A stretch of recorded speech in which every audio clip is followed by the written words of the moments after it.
ជំរាបសួរបងប្អូនអរគ្នាសូមស្វាគមន៍មកកាន់ប្រសូតភេទនៅចំណែកនេះក៏គីសោគីអរគ្នាខ្ញុំមកចាញ់តែពីនេះទូនគ្រូល្ងស្មានគ្រូល្ងនេះគឺជាផ្នែកពីគ្រូផ្សេងៗនឹងបានបង្ហាញហើយស្មានផ្នែកនេះគឺកាន់តែនេះសួរក្នុងបងប្អូនគ្រូមកគ្រប់ណាแล้วបងប្អូនមកពីធ្វើស្រាយមុនសិនស្មានការធ្វើស្រាយគឺមានខុសគ្នាទេគឺអត់រងចាំយើងត្រូវរៀនស្រាយស្រាយរយៈពេល2ម៉ោងគេកោតតាមមុខបងប្អូនរៀនពីវិទ្យាសាស្ត្រចាំរៀនវិទ្យាសាស្ត្រហើយស្រាយចំនួនខាងខ្ញុំដាក់ទឹកចូលជាមួយម្ចាស់កពេញដល់មកស្រាយរយៈពេល5នាទីដល់20នាទីរយៈពេលស្រាយវាអាចកុំនេះទៅស្រាយលើរយៈពេលបងប្អូនតាមស្រាយហើយចំពោះការធ្វើស្រាយនេះខ្ញុំមានថាចំនួនស្រាយចំនួនក្រៅតូចស្រាយនឹងអាចជាខាងជាងតិចពេលយើងថែមស្រាយចូលទៅស្រាយគឺកាន់តែមានក្លិនឈ្ងុយហើយស្រាយខ្ញុំស្រាយចាំរយៈពេលយូរខ្ញុំស្រាយចាំ5នាទីទេប្រហែលទឹកគឺវារីងមកមុនតាមតពេលយើងឆាយកស្រាយពេលយូរក្នុងការមកវាទឹកទេហើយពេលឆាបងប្អូនប្រើឆាទៀតអត់ចូលទៅនេះស្រួលក្នុងការឆាស្នូលយើងឆាស្រាយតែយើងស្រាយចាំចូលយើងដាក់ទីក្នុងចំនួនខ្លះចាទៅបន្តមកទៀតយើងបន្ថែមចំនួនអំបិលចំនួន1 2 4ស្លាបព្រាកាហ្វេហើយខ្ញុំប្រើស្ករត្នោតម្សៅប្រហែលជា3 4ស្លាបព្រាបាយតាមតែខុសគ្នាទីស្រាយដូចជាបងប្អូនចូលចិត្តហើយបងប្អូនប្រើស្ករត្នោតខាប់ពីហ្នឹងស្ករពីហ្នឹងបងប្អូនប្រើស្លាបព្រាបាយពេញមកហើយខ្ញុំបានចាក់ស្រាយចូលទៅជាមួយគ្នាទាំងអស់យើងធ្វើការឆាវារហូតដល់វាដាក់ទឹកបានល្អពេលឆានេះយើងធ្វើការបំពន់វាប្រើណាដើម្បីស្រាយយើងបាយចូលគ្នាជាមួយនឹងស្រាយបានល្អបងប្អូនចង់ឲ្យស្នូលកាន់តែស្នូលបងប្អូនអាចយកទៅក្លប់មកក៏បានដែរតែខ្ញុំចូលចិត្តក្លប់ទេហើយពេលយើងឆាសាច់ប្រេនមើលទៅចូលគ្នាជាមួយនឹងស្រាយបានល្អហើយយើងអាចជាមួយសាច់ចូលប្រហែលជា2ស្លាបព្រាបាយសាច់ចូលបងប្អូនដាក់ចាំពេលទៅជាស្នូលវាស្កាត់វិញណាសាច់បានស្នូលនេះធ្វើយ៉ាងតិចដែរហើយបងប្អូនឆារហូតដល់ស្នូលនឹងលេងចូលវាចូលឆ្នាំផ្ទះបាយពេលខ្ញុំបានបង្ហាញមកមើលថាលោកស្នូលចេញហើយឆ្នាំផ្ទះមករៀងក៏ស្អាតដែរអានឹងទឹកស្នូលយើងដាក់ទឹកបានល្អហើយយើងទុកស្នូលមួយបន្លែសិនណាបងប្អូនក៏តាមផ្ទះចិត្តបានមកយើងងាកទៅធ្វើផ្នែកសបកនំរបស់យើងវិញចំពោះផ្នែកសបកនំស្អាតនេះគឺខ្ញុំលាយម្សៅយើងកូពីបដងបន្តិចគឺខ្ញុំប្រើម្សៅអង្ករត្នោតចំនួន2ខាំម្សៅអង្ករខ្សាយចំនួន1ខាំហើយបន្ទាប់មកមើលក្លាសកាហ្វេយើងកូរម្សៅឲ្យវាចូលគ្នាបានសព្វល្អសិនចាំបងប្អូនបន្ថែមចំនួនស្ករត្នោតខ្ញុំប្រើស្ករត្នោតម្សៅចំនួន3ស្លាបព្រាបាយបងប្អូនប្រើស្ករត្នោតខាប់ពីស្ករពីបងប្អូនប្រើស្លាបព្រាបាយពេញ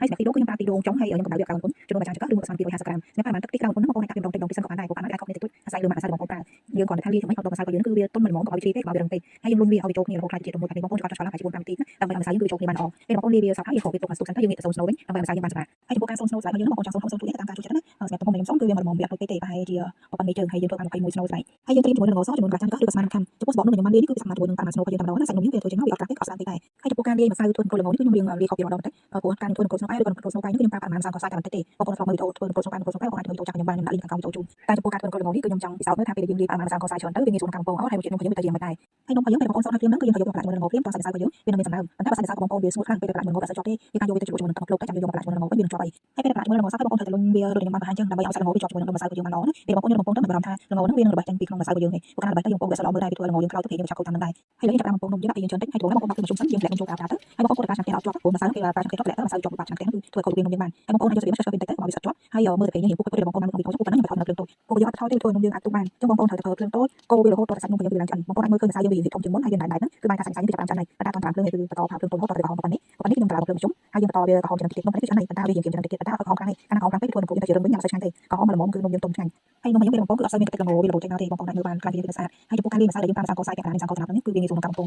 ឆ្ងាយខ្លាំងពីយើងប្រើម្សៅកសាយតិចបងប្អូនអ្នកអត់សូវការគ្រប់គ្រងភ្លើងធ្វើនំគឺអាចសាកបងវិធីនោះបានហើយនំកូនខ្ញុំពងក្រហមហ្នឹងគឺខ្ញុំស្រង់វាចេញហើយនំកូនខ្ញុំគឺរួចរាល់ហើយចំពោះសាច់នំក្រូចដែលយើងលាយម្សៅកសាយពាក់ប្រាំហ្នឹងគឺវាអត់ខុសគ្នាពីម្សៅកសាយតិចទេពេលនៅក្រៅបែបនេះសាច់នំរបស់យើងគឺខាងក្រៅវាស្រួយខាងក្នុងគឺវានៅតែទុំល្អរសជាតិគឺមកល្មមឆ្ងាញ់តែម្ដងប៉ុន្តែយើងអាចញ៉ាំបានត្រឹមតែថ្ងៃនេះបងប្អូនធ្វើសោតដល់ស្អែកសាច់នំគឺវារឹងជាងដែលយើងប្រើប្រាំម្សៅកសាយតិចបើដូចខ្ញុំលាយមុនខ្ញុំប្រើម្សៅកសាយតិចខ្ញុំមានសោតដល់ស្អែកនៅតែទុំដែរយើងអាចញ៉ាំបានប៉ុន្តែសម្រាប់ក្បួនដែលយើងប្រើម្សៅកសាយពាក់ប្រាំនេះបើនំមានសោតដល់ស្អែកបងប្អូនត្រូវយកទៅកម្ដៅក្នុង microwave ឬក៏ម៉ាស៊ីនអាំងសាច់រយៈពេល5នាទីទៅនំយើងវានឹងទុំហើយទទួលបានរសជាតិដូចនំថ្មីៗវិញចឹងហើយចំពោះស្នូលយើងពេលយើងឆាលាយជាមួយនឹងត្រីម៉ាត់នេះក៏ឈ្ងុយខ្លាំងមែនទែនពេលបងប្អូនញ៉ាំទៅគឺរសជាតិមិនល្មមឆ្ងាញ់វាអត់បានទេបងប្អូនអត់ធ្លាប់ធ្វើហើយសាកបងធ្វើតាមវិធីខ្ញុំបានហើយខ្ញុំចូលចិត្តញ៉ាំក្រូចច្បាស់បែបហ្នឹងដើម្បីឲ្យស្នូលវាក៏ពិតជាមួយនឹងសបកទៅយើងញ៉ាំបានស្មើសាច់ស្មើស្នូលហើយរួចរាល់ហើយក្រូចខ្ញុំអរគុណច្រើនបងប្អូនអរគ្នាបានចូលមើលវីដេអូបានតាំងពីដើមរហូតដល់ចប់បើមានសំណួររៀបបានអាចខមមិនខាងក្រោមវីដេអូបានសម្រាប់បងប្អូនថ្មីៗសូមជួយ subscribe ឆានែល YouTube និង follow page ខ្ញុំផងអរគុណជម្រាបលាជួបគ្នាវីដេអូក្រោយ